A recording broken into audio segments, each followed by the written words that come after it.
You need to be heading towards a specific destination. And if you have that compass, which is your why, you can rally around that and be like, okay, this is why we do this. How do we improve this? How do we make all of this happen?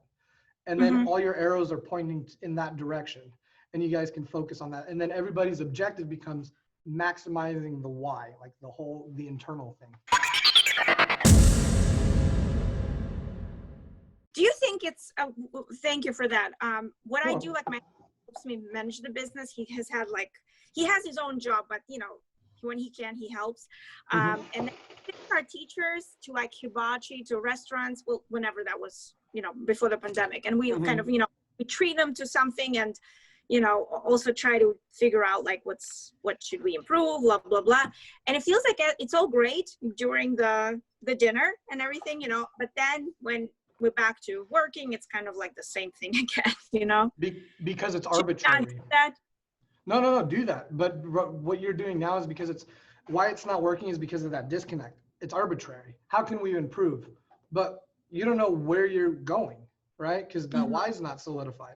So if you say, how do we improve? It's like climbing a mountain. It's like, how do I get to the top? Or if you're in a forest, let's say we're in a forest. It's a better analogy. You're in a forest. It's like, how do we get out of this forest?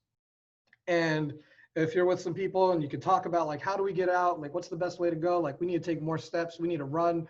We need to keep going in this direction. Eventually, I'm just going to be running around in circles.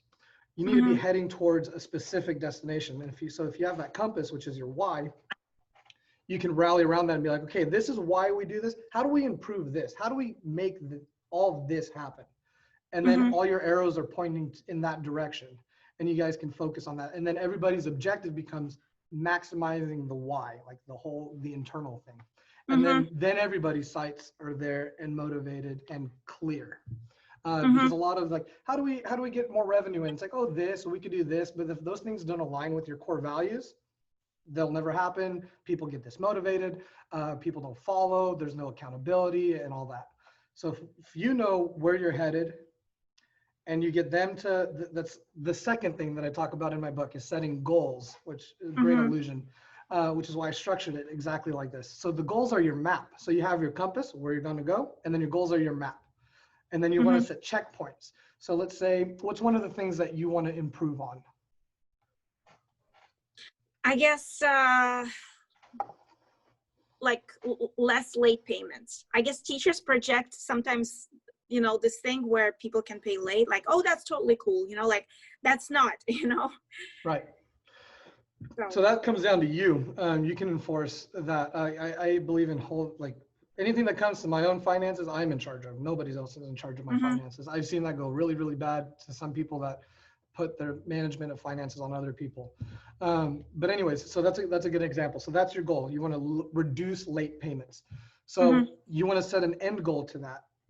Be like, by the end of spring, so by June 1st, 2021, I want to have 95% on-time payments. Great, cool. And why? Why does that go? Because then you could provide better services to your students and blah, blah, blah. It's all going back to that why, whatever your why is. And then you could focus on implementing those things. You could do auto payments, which are, you put their information in, and every first of the month they get drafted. That's how I do it. It's so much easier. So much easier. People who want to pay by check and cash have to do so before their lesson starts. Otherwise, they get no lesson. And you can put the onus on the teacher then, because it's like, hey, if they don't pay, you don't get paid.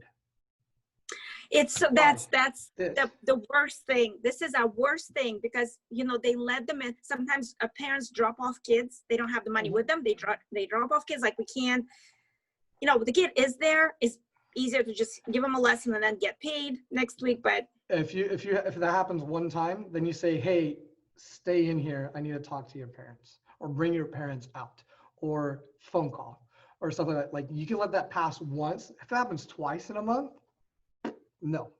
And if it happens twice in subsequent, if it happens once in 1 month and you have that conversation, and then happens again, the third time it happens, no, you really have to be firm on some of those things. But then you can set up those goals, all going to that why, set a deadline, and I call them smarter goals. You want to be specific. You want to be able to measure it. So you want to take your current rate of late payments, So say you're getting 50% of your payments every month are coming in late. Okay, and then we want to get to 95. And you have 6 months, say you have 6 months to do it. So the first month you're at 50 and you want to improve that to 55. The next month you want to get it to 65, so on and so on. And then by that end date, you want to be at 95 because it's going to happen. You don't want to always, you could shoot for 100. It's never going to happen. Even on auto payments, I have 2 parents whose cards got declined and now they're late. So it's always going to happen. But 95 is a very good solid rate. And then you get them to realizing that why, then you set up your goals, that's your map. And then you have those check marks along the way. So you go to the next month and be like, all right, we started at 50, we're supposed to be at 60% right now. Then you can check, are we on track? Yes, great, keep doing what we're doing. Are we not on track? Are we at 48%? Ooh, we've gone backwards. Meet everybody again. Hey, this is the information. We're not doing the right things, or the things that we've been doing are not working. Game plan. And then you reevaluate and go forward. That's why I have those 2 things there first. And then the third thing is systems, having systems in place to make all that stuff happen, like auto pay systems, how you're onboarding your students, how you're managing customer relationships, how you're managing employee relationships, how you're running payroll, how you're running scheduling, how you're running advertising, all those stuff, having systems in place for that. And then the fourth thing is your financial systems, which I think are crucial. If you're not making the money happen and work for you, then it's working against you. So that's the reason why I have those in my book, because they kind of stack on top of each other. All very important stuff. And I've made all those mistakes before. Like I spent so much money and wasted so much time and stressed out so hard just because I didn't have those 4 things in place. And there's 8 concepts, but those first 4 are crucial.